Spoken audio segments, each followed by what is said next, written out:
the unbreakable heart of a mother. In a sun-baked village where crops once danced in golden waves, Amina's days began before dawn. The mother of three, bright Layla, spirited Samir, and baby Jamal, clinging to her sari, moved tirelessly between well, hearth, and fields. Though her hands cracked from grinding grain and her back ached from carrying water, her children only ever saw her smile. Then the skies turned cruel. No rains came.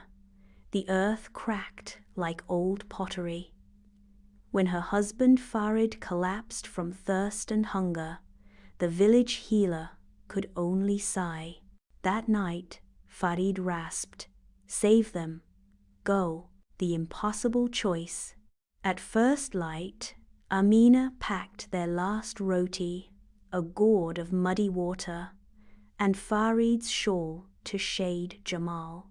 After pressing her lips to Farid's burning forehead, she led Layla by hand, kept Samir close with her waistcloth, and secured Jamal against her back with worn fabric.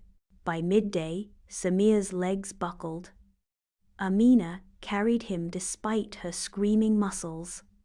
At night, she divided one roti into 4, claiming she'd eaten while working.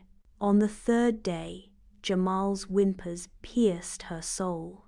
Spotting a dry riverbed, Amina clawed at the earth until her nails broke and blood mixed with sand, revealing precious dampness.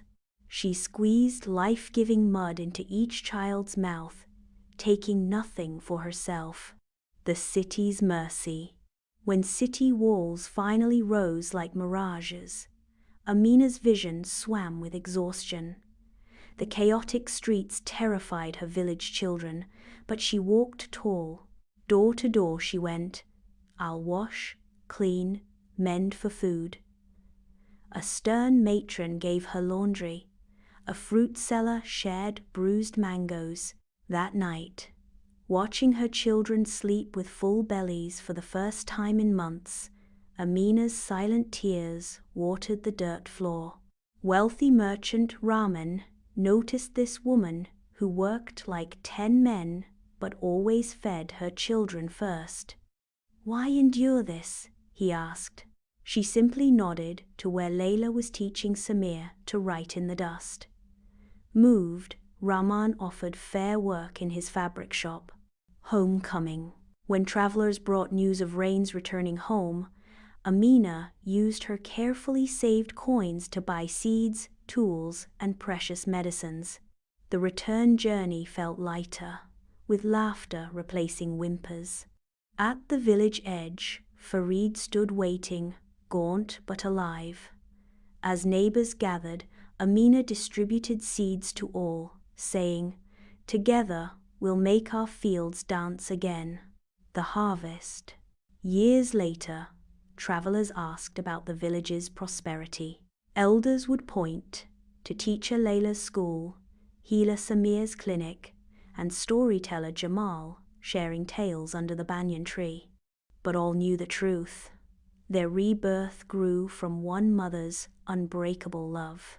Moral: a mother's strength turns dust into hope and ordinary women into legends. Subscribe for more heartfelt stories. If this story moved you, don't forget to like, share, and subscribe